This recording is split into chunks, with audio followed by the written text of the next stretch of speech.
Assalamualaikum warahmatullahi wabarakatuh. Waalaikumsalam. Alhamdulillahilladzi arsala rasulahu bil huda wa dinil haq liyudhhirahu 'ala dini kullih walau karihal musyrikun alayya.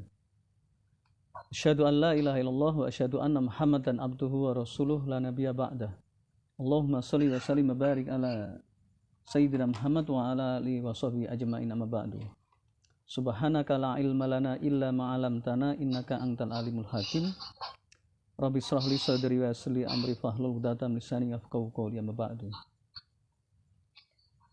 Kita bersyukur pada Allah dengan sebenar-benar syukur bahwa sampai detik kali ini Allah memberikan kenikmatan yang luar biasa kepada kita sehingga kita bisa bertemu kembali dalam malam yang insya Allah cerah ini ya. Kita senantiasa mengucapkan Alhamdulillah. Jadi ucapan Alhamdulillah ini sebenarnya kalau orang tahu itu dahsyat sekali maknanya. Jadi Alhamdulillah al-ma'rifah, jadi pakai alif lam ya. Seseorang kalau dia mengucapkan Alhamdulillah diiringi dengan bersyukur kepada Allah atas karunia yang luar biasa berupa umur, berupa kesehatan, berupa kenikmatan yang banyak, maka Allah naikkan derajat. Jadi yang derajatnya di bawah naikkan lagi sesuai dengan kadar dia mengucapkan. Oleh karena itu ucapan Alhamdulillah ini jangan sekedar lip service, tetapi harus kita pahami dengan paham yang luar biasa ya. Jadi kalau kita memahaminya itu Masya Allah, karena ini pujian kepada Allah yang Allah ajarkan kepada manusia supaya manusia tidak tersesat ya. Dalam hidup ini kita jangan hitam putih, jangan apa yang kita lihat saja, tetapi kita harus kembalikan bahwa hidup ini ada yang ngatur ya. Jadi misalnya saya sering kasih gambaran ya, kayak laptop atau HP ya, atau perangkat lainnya lah, itu kan sebenarnya ada sistemnya ya. Nah sistemnya itulah yang berjalan. Nah kalau ada apa-apa maka tanyakan pada yang membuat sistem.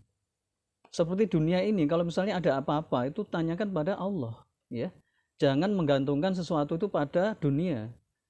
Dalam kitab Maqasidus Syariah yaitu Imam Al-Is Ibnu Abdus Salam mengatakan janganlah orang kaya itu menggantungkan kepada hartanya. Orang yang punya ilmu menggantungkan pada ilmunya. Dokter jangan menggantungkan pada ilmu kedokterannya. Orang yang memiliki sesuatu atau jabatan atau apapun lah jangan menggantungkan pada itu. Karena semua itu dunia, maka itu kalau kita menggantungkan pada itu maka itu syirik. Ya, jadi sekarang kalau misalnya kita lihat orang-orang yang terkena COVID atau masyarakat ya pada umumnya itu menggantungkan ini, menggantungkan itu, menggantungkan apa ya, banyak sekali lah ya. Itu sebenarnya wilayah ikhtiar yang harus dilakukan, tetapi semua itu harus kita gantungkan pada Allah karena dialah yang menciptakan manusia, dialah yang memberikan kesembuhan, dialah yang memberikan kebaikan, dan termasuk dialah yang memberikan musibah ya. Jadi kalau orang memahami seperti ini itu kita gampang sebenarnya, jadi nggak perlu nggak perlu khawatir ya. Jadi kita ya misalnya sekarang lagi kena COVID misalnya ya maka ya sudah, kita prokes, kita jaga kesehatan, banyak minum vitamin C, banyak minum air panas, ya terutama saya sarankan untuk jeruk ya, mulai dari jeruk nipis atau lemon ya, dipotong horizontal gitu ya, kemudian dipotong sampai 4. Kemudian peres di gelas besar, kemudian kasih air panas, diamkan kira-kira 10 menit, nah setelah itu minumlah. Itu agak terasa pahit ya, jadi kecut-kecut pahit, dan di situ obat COVID. Artinya obat COVID itu begini, dia itu menguatkan imun sambil minum itu berdoa, kalau bisa baca ayat kursi ya, karena sungguhnya yang memberikan kekuatan itu Allah, bukan jeruk, bukan vitamin C, bukan vaksin, bukan apa lagi ya, atau yang lain lah, bukan sate kambing, sate ayam. Itu semua ikhtiar saja. Itu semua sebenarnya itu ujian bagi manusia. Manusia itu syirik enggak ya. Allahu la ilaha illa wal hayyul qayyum la ta'khudhu sinatun wa la naum lahu ma fis samawati wa ma fil ard man dzallati yasfa'u indahu. Nah itu indahu. Jadi misalnya seluruh ciptaan Allah ini dalam kitab Nidhamul Islam sudah dikupas ya, bahwa Allah menciptakan seluruh tumbuh-tumbuhan, yang tumbuh-tumbuhan itu bisa dijadikan obat dan memiliki khasiat itu atas kehendak illa biidnih ya. Maka sebenarnya itu semua izin Allah lah. Manusia itu lupa enggak atas nikmat itu? Atau ingat enggak bahwa sesungguhnya yang memberikan kesembuhan itu Allah, bukan jeruk, bukan vitamin C, bukan vaksin, bukan dokter, bukan herbal, bukan apapun lah ya. Jadi kesalahan masyarakat sekarang itu perang antara pro vaksin, kontra vaksin. Oh begini, yang pro vaksin seolah-olah vaksin itu satu-satunya cara yang bisa, kalau bahasa hitam putihnya begini, lu kalau nggak vaksin mati. Nah itu kan syirik itu syirik. Atau sebaliknya, sebaliknya itu berarti dia menuduh ini, alah nanti divaksin juga mati. Nah nggak boleh begitu. Jadi kita vaksin atau tidak itu sebenarnya itu upaya-upaya saja. Bisa vaksin, bisa herbal, ya. Nah itu bagian daripada perintah syariat Islam. Nah itu. Nah kemudian setelah itu kita zikir. Imam Syafi'i mengatakan obat dari segala obat penyakit adalah istighfar. Jadi Imam Syafi'i itu sebenarnya terkenal dengan kedokteran, cuman lebih terkenalnya adalah imam mazhab mutlak, mujtahid mutlak, ya. Jadi sedangkan kedokterannya itu nggak begitu terkenal karena memang ya kemampuannya lebih banyak di bidang ilmu fikih daripada ilmu hadis, padahal beliau menguasai ilmu hadis, ilmu sejarah, ilmu obat-obatan, berbagai disiplin ilmu itu dalam banyak riwayat mengatakan Imam Syafi'i menguasainya. Jadi kalau ketemu dengan para dokter maka Imam Syafi'i itu nomor satu. Sampai ulama-ulama dulu mengatakan bahwa saya pikir Imam Syafi'i itu seorang dokter ya.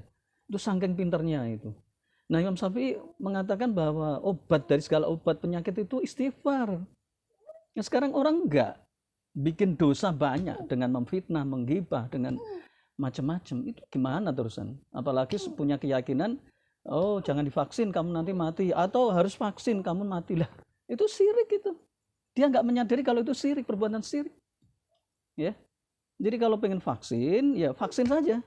Dan yakinlah kalau vaksin itu jangan dari orang kafir, dari orang beriman, karena setiap yang kita makan atau minum kemudian ini kita tidak peduli halal haramnya, itu Allah tidak akan pernah peduli dan doa kita tidak akan dikabulkan. Coba bayangkan ya. Dan orang sekarang cuek perkara kemudian ini itu dan seterusnya itu, apakah ini dari barat atau tidak itu cuek, yang penting saya vaksin. Ini bisa menjadikan syirik loh ya. Makanya hati-hati, orang sekarang banyak orang melakukan dosa besar, dia tidak sadar. Jadi sebenarnya orang-orang yang pro vaksin maupun kontra itu sebenarnya mereka itu niatannya baik karena sekarang yang jumlah korban COVID ini kan meningkat tadi ya, banyak sekali, sehingga mereka berpikir bahwa ini memang harus ada cara yang luar biasa supaya bisa dihentikan. Jadi menurut ilmu kedokteran itu salah satunya vaksin. Bagus, kan memang seperti itu teori-teori kedokteran ya. Hanya saja dokter tidak pernah memperhatikan bagaimana halal haram. Kalau dalam Islam halal haram itu nomor satu. Jadi ini untuk kita semua, baik yang pro maupun yang kontra, tolong hentikan, jangan membuat fitnah, karena dosanya yang pertama itu hibah, yang ini dosa. Jadi kita sering menggibai orang yang tidak sependapat dengan kita. Yang kedua adalah kita memfitnah, atau namimah dulu lah, namimah ya, mengadu domba. Yang ketiga adalah fitnah ya. Jadi baik yang pro maupun kontra vaksin itu jangan melakukan namimah, fitnah, ghibah. Jadi dosa kalian itu lebih banyak daripada dosa yang diberikan. Jadi misalnya nge-share tentang kebaikan tapi ternyata dia membuat banyak dosa. Jadi saya sedih sekali ya dapat WA yang saling menghujat ya, di antara ustadz, di antara mubalik, di antara pengemban dakwah, di antara masyarakat, itu semua bingung ya. Saking bingungnya itu lupa bahwa itu semua syirik. Nah, syukur itu bagian daripada perintah Allah untuk mengucapkan alhamdulillah dan seterusnya. Jadi itu ya, itu kita harus bersyukur dan terus menerus, yakni mohon kepada Allah supaya kita dilindungi dari mara bahaya, karena kalau kita sehat kita bisa berdakwah, kita bisa menyampaikan kebaikan. Tapi kalau kita meninggal dunia, itu orang meninggal dunia itu apa permintaannya? Semuanya sama. Kalau orang di dunia itu permintaannya macam-macam kan. Kalau saya orang di dunia itu mintanya ada yang punya mobil, ada yang pengen punya rumah seperti istana, pengen istri cantik, pengen bisa tamasya kemana-mana. Nah, tapi kalau kalau orang meninggal dunia itu permintaannya semuanya sama apa? Pengen hidup 1 menit. Untuk apa? Untuk dakwah, untuk infak, untuk sodako, untuk tilawah, untuk berbuat kebaikan, untuk zikir 1 menit. Padahal ketika dia dikasih seminggu, 2 minggu, bahkan 1 tahun, dia lupa. Makanya ini yang sering saya sampaikan, mari Satudin, Pak Panca, ini jangan menunda-nunda berbuat baik. Kita sekarang ini dakwanya harus kenceng ya, dengan berbagai cara, dengan offline, online. Kebetulan ini pandemi jadi banyak offline-nya. Jadi alhamdulillah saya sendiri juga offline dan online ya.